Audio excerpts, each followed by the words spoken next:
বল্লায় শুরু রক্ষাকালীর পুজো এবং উত্তরবঙ্গের দ্বিতীয় বৃহত্তম মেলা। বালুরঘাটের বল্লা এলাকায় রাস পূর্ণিমার পরের শুক্রবার থেকেই শুরু হয়েছে ঐতিহ্যবাহী বল্লা রক্ষাকালীর পুজো এবং মেলা। উত্তরবঙ্গের দ্বিতীয় বৃহত্তম এই মেলায় প্রতি বছর লক্ষাধিক ভক্তের সমাগম হয়। পুজো এবং মেলাকে ঘিরে প্রায় ১,৫০০ পুলিশ মোতায়েন করা হয়েছে। বসানো হয়েছে অস্থায়ী পুলিশ ক্যাম্প এবং সিসি ক্যামেরা। প্রায় ২৬ কিলোমিটার দূরের বল্লা গ্রামে অবস্থিত এই রক্ষাকালী মন্দিরের মাহাত্ম্য শতাব্দী প্রাচীন। কথিত আছে, মায়ের স্বপ্নাদেশে এক ভক্ত পুকুর থেকে শিলাময় রূপ উদ্ধার করে পুজো শুরু করেন। পরবর্তীতে জমিদার মুরারিমোহন চৌধুরীর মানতের সূত্রে রাস পূর্ণিমার পরবর্তী শুক্রবার থেকেই শুরু হয় এই বাৎসরিক পুজো। বর্তমানে ৭.৫ হাত উচ্চ মাতৃমূর্তিতে সোনার এবং হীরের গহনা পরিয়ে পুজো করা হয়। ৪ দিনব্যাপী এই মেলায় জেলার বাইরেও বহু মানুষ ভিড় জমায়। বিখ্যাত বল্লা বাতাসা এবং কদমা ভোগ হিসেবে বিক্রি হয় ১,০০০ কুইন্টাল। সোমবার অনুষ্ঠিত হবে বাউল মেলা এবং বিসর্জন। পশুবলি নিয়ে আদালতে মামলা চললেও মন্দির কমিটি জানিয়েছে, আদালতের নির্দেশ অনুযায়ী মায়ের সমস্ত আয়োজন হবে। মায়ের পুজোকে কেন্দ্র করে দূর দূরান্ত থেকে মানুষের আগমন হয়। পূর্বে বাংলাদেশ থেকেও ভক্তরা এখানে আসতেন। বর্তমানে বর্ডার পরিস্থিতি স্বাভাবিক না হওয়ার কারণে তাদের আগমন কিছুটা কমলেও উত্তর পূর্বাঞ্চলের প্রচুর ভক্ত এখানে আসে বলে জানা গিয়েছে।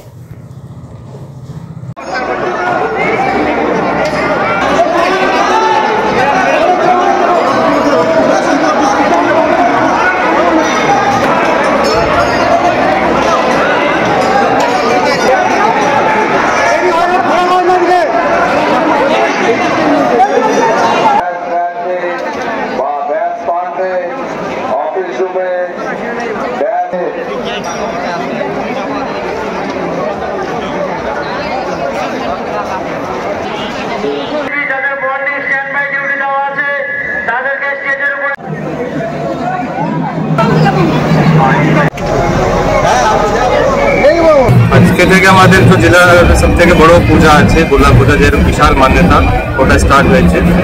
তো আমাদের কাল থেকেই ডিপ্লয়মেন্ট স্টার্ট হয়ে গেছে। প্রায় ২,০০০ থেকে বেশি আমাদের সমস্ত র্যাঙ্ক মিলিয়ে পুলিশ পার্সোনাল ডিপ্লয়েড আছে, স্টার্টিং ফ্রম মানে civic volunteers to senior most rank. এছাড়া আমাদের বিভিন্ন জায়গায় সিসিটিভি দিয়ে নজরদারি রয়েছে। ৫০ থেকে বেশি আমরা সিসিটিভি ইনস্টল করেছি। ড্রোন দিয়ে নজরদারি রয়েছে। আমাদের সাদা পোশাকে পুলিশ থাকছে। তাছাড়া মহিলা পুলিশ পর্যাপ্ত হিসাবে ডিপ্লয়েড আছে। তো চারদিকে ট্রাফিক নিয়ে আমাদের বিশেষ ব্যবস্থা এবারই রয়েছে, ট্রাফিক অ্যান্ড পার্কিং নিয়ে। তো আশা করি প্রত্যেকবারের মতো এবারও আমাদের এই পুজোটা খুবই পিসফুলভাবে, অর্গানাইজভাবে পার হবে। কারো কোনো সমস্যা হওয়ার আমরা চেষ্টা করছি, কারো কোনো সমস্যা না হয়। নাগের বাজার থেকে এসেছি, গতকালকে ট্রেনে রাতে এসে এখানে পৌঁছেছি। আর সকালে মায়ের কাছে পুজো দেবো। অ্যাকচুয়ালি মামাবাড়ি আমার এখানে। তো রিলিভা কেউ এখন আর নেই, তারা গত হয়েছে। মাসিরা আছে বালুরঘাটে। তো আমার মানসিক ছিল মায়ের কাছে বেনারসি দিয়ে হালকা সিঁদুর শাঁখা মোলা ফল ফুল দিয়ে সোনার হার দিয়ে পুজো দেবো, সেই জন্য এসেছিলাম। প্রত্যেক মেয়ে সবাইকে নিয়ে। প্রত্যেকবার কি আসা হয়? আসতে পারি না, গ্যাপ যায়, কিন্তু আসি সুন্দর পরিষেবা এবং অ্যাম্বিয়েন্স খুবই ভালো। এবং যেহেতু একটু ভিড় হয়, একটু পারফরমেন্স দিয়েছিলাম, এসপি সাহেবকে বলেছিলাম একটু, তা উনি তো খুবই সুন্দর সহযোগিতা করেছে, আমাদের ব্যবস্থা করে দিয়েছে। নানা বাচ্চারা ছোটো তো, ওই জন্য পুজো দিয়েছি শান্তি করে, মন ভরে গেছে। এগুলো আমি শিলিগুড়ি থেকে আসছি, শিলিগুড়ি ডাবগ্রাম থেকে। আমি প্রত্যেকবারে আসি এখানে মায়ের কাছে। মায়ের এখানে খুব ইয়ে আছে, এই জন্য মা টানে খুব আসি। ২০ বছর ধরে আসি।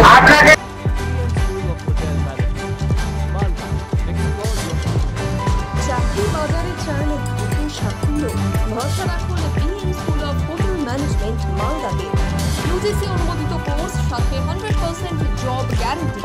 আর ক্যাম্পাস, এসি ক্লাসরুম এবং হস্টেলের সুবিধা রয়েছে। পাবেন 50% পর্যন্ত স্কলারশিপ। প্লেসমেন্টের সুযোগ রয়েছে তাজ, ম্যারিয়ট, আইটিসির মতো প্রথম সারির হোটেলে। ভবিষ্যতের গ্যারান্টি দিতে আজই যোগাযোগ করুন 9046254705 অথবা 7004625706 এই নম্বরে।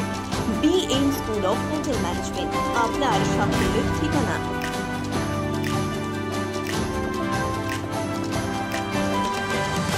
পাথর ছাড়াই প্রতিকার সম্ভব। মালদার প্রাচীনতম ভৃগু বংশ জ্যোতিষী পণ্ডিত এস শাস্ত্রী।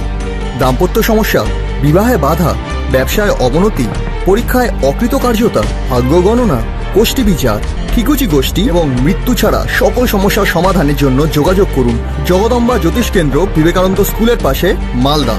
মোবাইল 09733027832 অথবা 09332056956।